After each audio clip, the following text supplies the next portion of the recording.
Y el día de hoy está con nosotros el general Wilson Barrantes. Él es candidato a las elecciones presidenciales por el partido político Yo Presidente, me dicen, así se llama. Bienvenido, sí. General. ¿Cómo estás, Nicolás? Como siempre, un gusto estar acá y por tu intermedio un saludo a toda la radioaudiencia y a todos los peruanos que nos están escuchando. Y justamente aprovecho la oportunidad para acercarnos y exponerle a todos los ciudadanos del Perú esta opción política que es justamente aquello que toda la población rechaza, el establishment político, y hay una suerte de necesidad de que actores como el que habla o como otros también tengamos una nueva oportunidad para este país que lo necesita, porque hay una percepción ciudadana de que este país como está no va a ser viable y nosotros queremos dar una propuesta al país. Pero comencemos por el principio. ¿Quién es el general Wilson Barrantes? ¿Cuál es su historia personal? Wilson Barrantes es un ciudadano que de los 18 años formó parte de las Fuerzas Armadas del Perú, 38 años al servicio del Estado en diferentes cargos y puestos.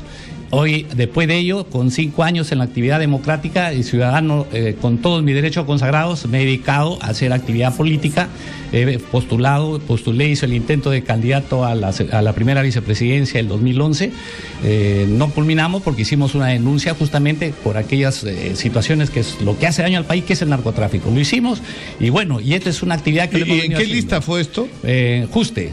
Entonces ahí denunciamos la presencia de un ciudadano que justamente la campaña municipal del 2010 le había traído problemas a Lourdes Flores. Entonces, bueno, lamentablemente esa es nuestra hoja de vida en el sentido de que estamos de los últimos 5 años. ¿Y cuál ha sido su papel en el ejército, en las Fuerzas Armadas? Mire, en las Fuerzas Armadas... ¿Cuál es su especialidad? ¿Usted ha participado en la guerra? Bueno, sí. Todos los policías y militares participaron en la guerra contra subversiva, pero... Exactamente. O sea, mi papel ha sido actividad de inteligencia, operaciones e informaciones del ejército. O sea, la actividad medular de la Fuerza Armada. No he sido un oficial de escritorio, me considero un oficial que he formado en el quehacer de la actividad operacional, y tanto así he sido comandante de un comando operacional en el norte, he estado comandante de la brigada en Ayacucho, he sido jefe del Frente Interno de Inteligencia, he trabajado en varios momentos en inteligencia, he sido jefe de operaciones, comandante de un batallón contrasubversivo. Entonces he tenido experiencias en esa naturaleza y eso me ha permitido tal vez conocer un poco el país, quizás más de lo normal, y por supuesto con eso, conjugado con lo que yo he desarrollado en esta actividad, entonces me permite decir que estamos en condiciones de ofertarle al país una propuesta política, porque en realidad este país ya estamos hartos y cansados de que cada 5 años nos queman las ilusiones, y lo hemos visto en mayor medida los últimos 15 años. Justamente eso es desastroso para las Fuerzas Armadas, y por supuesto creo yo que es el momento de que propuestas serias como nosotros, después de haber encontrado que todos los problemas del Perú se sintetizan a la corrupción, hay una suerte de un contravalor que ha comenzado a inundar la sociedad. O sea, para adquirir un puesto laboral de cualquier nivel hay que pagar un sueldo, hay que dar medio sueldo, una corrupción enorme en la administración del Estado. Este país no es viable y nosotros hace tiempo lo hemos sostenido, y tanto así que estamos mirando hoy día espectáculos de corrupción en todo el nivel, ¿eh? No es solamente en las altas esferas. La novedad no es que haya corrupción, la novedad es que se ha empezado a destapar, se empezó a abrir, ha empezado a ir gente a la cárcel por esto. Ahora, hay una cosa que usted dice que es cierto, nos hemos acostumbrado a convivir con la corrupción, como si fuera algo normal, como si fuera parte de nuestras vidas. Claro, o sea, resulta que, por ejemplo, en la encuesta que se dijo que roba pero hace obra, no, el problema es al revés, hay que interpretarlo. Lo que el ciudadano le está diciendo es, mira, roba pero no te metas conmigo que yo también voy a robar, y eso es lo grave y peligroso. Este país necesita refundarse en ese sentido. La corrupción nos ha comido prácticamente, y el futuro del país se está comiendo la corrupción. Estamos viendo 10.000 millones de soles por año, que lo dice la presidencia del Consejo de Ministros, que de 10.000 millones de soles por año se pierden. Eso significa escuelas, significa que en este momento, en 15 años, nosotros hubiéramos solucionado el problema del crecimiento en educación, en transporte, en salud. Sin embargo, nosotros miramos que todo se sigue destruyendo. Entonces, eso no puede ser. Hemos dicho un alto y nosotros decimos, esta clase política hay que licenciarla. Licenciarla porque esta clase política no ofrece garantía de que este país lo va a transformar. Mire, a tal extremo que nosotros en algún momento decíamos, vamos a esperar los 5 años para que en el supuesto de la democracia... Usted no le da ninguna esperanza a ninguno de los partidos políticos no, porque que nos han gobernado. Las encuestas nos están diciendo 60% de los ciudadanos no los quieren. ¿Qué significa eso? Y si un 20% que no sabe no opina, o sea, estamos hablando que ese 20% nos lo venden en encuestas. Independientemente de lo que muchos candidatos puedan proponer acá, nosotros decimos, esto es lo esencial. Nosotros tenemos que corregir el tema de la corrupción, que es lo que en realidad este es el gran problema del Estado peruano. No solamente la corrupción, tenemos el narcotráfico que nos trasvasa, tenemos la inseguridad ciudadana, y todo ello tiene su correlato. La corrupción tiene su correlato en el narcotráfico y tiene su correlato en la inseguridad ciudadana. Entonces, si nosotros podemos, mire, todos los modelos económicos van a ser viables si es que nosotros combatimos frontalmente contra la corrupción.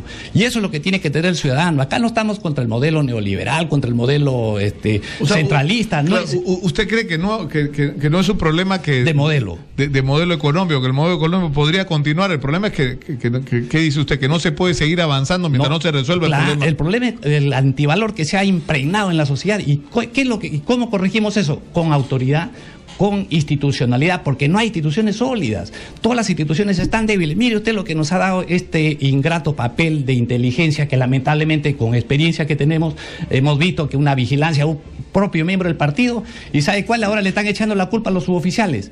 ¿Qué tal con Chudé? Disculpe usted la palabra, pero eso no puede ser. Acá debe estar preso el responsable de la Dirección Nacional de Inteligencia. Pero el problema es este. Usted, aprovecho que está acá, general, para preguntarle. Es decir, se supone que son dos miembros de inteligencia que son capturados por el resguardo de la primera vicepresidenta, van a la comisaría, viene su jefe, que es un hombre de contrainteligencia, lo saca, inventan el cuento que en realidad están vigilando la embajada de Estados Unidos, que está bien lejos. Es un argumento ridículo simplemente para sacarlo. Claro. Ahora, el problema es el siguiente. La Dirección Nacional de Inteligencia, el jefe de la Dirección Nacional de Inteligencia reporta todos los días con el presidente de la República. Claro, o sea, lo que aquí estamos diciendo... Entonces, acá hay dos posibilidades. O el presidente sabía, es decir, porque estamos hablando de la... Es decir, para seguir o vigilar a la primera o la vicepresidencia de la República es un asunto demasiado grueso como para que el presidente no sepa. Entonces, hay dos posibilidades. O el presidente no sabe, el presidente sabe. Entonces, si el presidente no sabe, está en la calle porque en sus narices hacen cualquier cosa. El tema es que en los dos casos pierde el presidente. Hay un solo caso. Tiene que haberle dado cuenta al presidente de la República. Y ojo, yo lo estoy diciendo con conocimiento de causa. Acá nada es casual. Y echarle la culpa a estos dos suboficiales me parece una cobardía. Por eso es que yo digo, todo esto, ¿sabe por qué pasa? Porque no hay institucionalidad. Por ejemplo, ¿qué hubiera pasado si es que, aprovechando lo que pasó desde el 2010 al 90 al 2001, hubiéramos nombrado como jefe de la Dirección Nacional de Inteligencia a un hombre que el Congreso le reconozca para que sea un hombre de Estado? Hubiéramos cambiado, pero no se ha hecho nada. O sea, estos nuevos demócratas, entre comillas, que no son más que pseudodemócratas, han continuado con lo mismo y sin embargo critican a lo anterior, y eso es lo que a nosotros nos parece una perfecta conchudez de estos nuevos políticos demócratas a partir del 2000 que han hecho lo mismo y peor. Entonces, ¿de qué estamos hablando? Y al país no le podemos mentir, tenemos que decirle, señores, que acá necesitamos poner orden, reforzar la institucionalidad del país, que eso es lo fundamental, y que las políticas sean firmes y se cumplan, porque leyes estamos llenos de leyes, y aquí no venimos a proponer eso. Todo lo demás, que yo le escuchaba al señor Mucho también, y que lo saludo, todo lo demás es problema del desarrollo. Mire, muy bien. Lo que tenemos que entender, Nicolás, es que programas sobre desarrollo tenemos cientos de miles. Yo le puedo decir, visitemos el CEPLAN, visitemos lo que es el Centro de Planificación del Estado, visitemos el Centro de Altos Estudios Nacionales, usted va a encontrar modelos enormes de desarrollo por regiones, por departamentos, por provincias, por ciudades. Eso lo tenemos, eso no nos preocupa a nosotros. Lo que nos preocupa es justamente combatir eso. La preocupación, pero el problema es que tú dices, no nos preocupa que los planes, porque hay montones de planes. El problema es por qué no se hacen los planes. Eso, porque le digo, porque no hay voluntad por ejemplo, política. Esa comparación que a mí me parece dramática con Corea del Sur. Hace 40 años estábamos empatados, por usar un término deportivo. 40 años después, no es una exageración decir que Corea nos lleva 40 años de ventaja. Es que lo que no hemos dicho... no es que hemos hecho, ¿qué ha hecho la gente que nos gobernó? Lo que no hemos dicho es la corrupción. Corea tuvo un combate exitoso a la corrupción. Comenzó de plano a separar la paja y el trigo, pero con leyes severas. Por ejemplo, un caso simplísimo. Usted entra a un problema de corrupción, el Estado se roba 2 millones, como varias veces lo hemos censurado acá, un funcionario del Estado, 4 años, 6 años, 8 años. que hay un cúmulo digamos, de delitos acumulados, pero solamente le dan por el mayor. ¿Qué es lo que se propone en este caso para combatir ese antivalor que es la corrupción? Sumatoria de todos los delitos. Señor, si usted es culpable de 6 delitos, pues entonces tendrá 36 años. Y severamente, y quitarle los beneficios penitenciarios. Hace tiempo se ha hecho la muerte civil por corrupción. ¿Se ha dado? No se ha dado. Entonces, yo culpo al Congreso, culpo a todos los partidos políticos que están en este, vamos a decir, vorágine de el problema, yo siempre cito lo que dice, nunca puedo recordar, porque el nombre es bien chino, el nombre del primer ministro chino, que ha dado 10 consejos a los países emergentes para progresar, y uno de los que dice es que con los corruptos, con los funcionarios corruptos hay que hacer 2 cosas. Primero, quitarles la plata que se han robado, y segundo, fusilarlos. Pero, claro, es bien brava la propuesta, pero Rómulo Pucho ha dicho algo parecido ayer. Es decir, hay que ser extremadamente severos con la gente que nos está poniendo, porque estamos como estamos por eso. Mire, si el contrato social que establezcamos con la población, porque una cosa es lo que pensemos ciertos líderes de opinión y otra cosa es lo que piensa la población. La población pide la pena de muerte por corrupción. Yo he conversado con varias bases de Lima Sur, de Lima Norte, de Lima Este, y le dicen, señor, demos la pena de muerte por corrupción. Y yo le digo, si el contrato social que establezcamos el próximo 2016, en julio, sea ese, a mí no me va a temblar la mano para imponer pena de muerte por corrupción, porque este país tenemos que pararlo. Mire, cada 5 años el último gobierno es el más corrupto que el anterior, y vamos a seguir, porque la democracia, eso no es la democracia, cleptocracia, llamémosle lo que fuera, pero estamos validando todo este tipo de acciones de corrupción y no lo paramos, y no lo vamos a parar porque esta bola va a seguir. Entonces, todo lo demás no va a funcionar. Como repito, todos los modelos económicos que quisiéramos ver van a funcionar si es que eliminamos la corrupción. Y para eliminar la corrupción no venimos con el cuento de que vamos solamente a aplicar el Poder Judicial. Si hay que reformar el Poder Judicial, se tendrá que hacer. Si la población así lo sostiene, nosotros estamos en plena convicción. Y una vez lo dije acá, señores, si yo soy corrupto, autorizo a cualquier funcionario del Estado y ciudadano del Perú que me pegue un balazo y yo así mato la corrupción. Porque no podemos tolerar ningún corrupto, porque este país tiene que pararse, tenemos que trascender. Yo tengo la convicción de que si nosotros llevamos esta bandera la llevamos como la bandera que todos los ciudadanos del Perú quieren, porque fíjese, Uchurajay celebra 30 y tantos años de este episodio negativo. No tiene agua, no tiene luz. ¿Es justo eso con la cantidad de dinero que hemos perdido por año? No puede ser. Por eso es que hemos dicho, este Estado es tramposo, este Estado es sinvergüenza. Y yo lo digo por la situación que pasa en los miembros de la Fuerza Armada. ¿Qué es lo que tendría que pasar? Lo que tendría que pasar es que tiene que entrar a hacer política otra gente. Por eso entiendo su discurso, pero además hay un tema que lo hablábamos ahorita con Augusto Rey con respecto a la Municipalidad de Lima.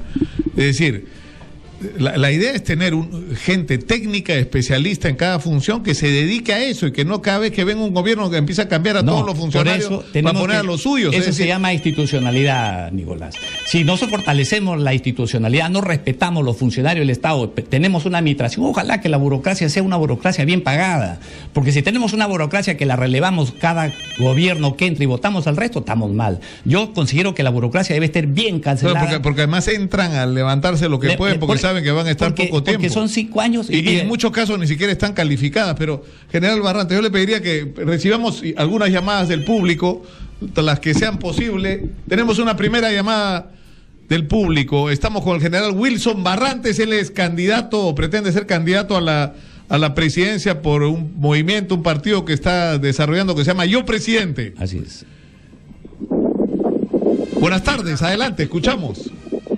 Nicolás, si viene un candidato como ayer y te viene a decir que lo que necesitamos es educación, educación y más educación, déjame decirte una cosa. El Perú desde el año 1879, la guerra con Chile, la gente que gobierna el Perú es la misma gente, la misma élite que gobierna el Perú más de 130 años. Y esa gente, con lo que tenemos, recursos, mineros, salitre, con eso le basta y le va bien. No necesita más educación. Lo primero, con la educación que hay, le basta. Lo que necesita el candidato que hay es primero sacar esa clase política y recién después de eso empezar un nivel de educación. Eso es lo que hay que hacer. No, muchas gracias por llamar. Tenemos general, más llamadas del público en la línea. Buenas tardes, adelante, escuchamos. ¿De dónde nos llama? Buenas tardes. de San Martín de Porras. Adelante. Bueno, he escuchado al general Barrantes proponer fusilar a los corruptos. Bueno, no sé si no le da pena dejar huérfanos a los hijos de Alan García y a Keiko y a Kenji, ¿no? Pero la corrupción no es solamente un partido político, los partidos políticos, es toda una organización, es un sistema de gente de organizaciones que viven de la corrupción. Por ejemplo, hablan de la corrupción del gobierno de Humala. ¿A quiénes convocan para que critiquen? A Del Castillo, a Quisquén, o sea, a los miembros de un partido corrupto. Sale cierta prensa a atacar, oculta la verdad.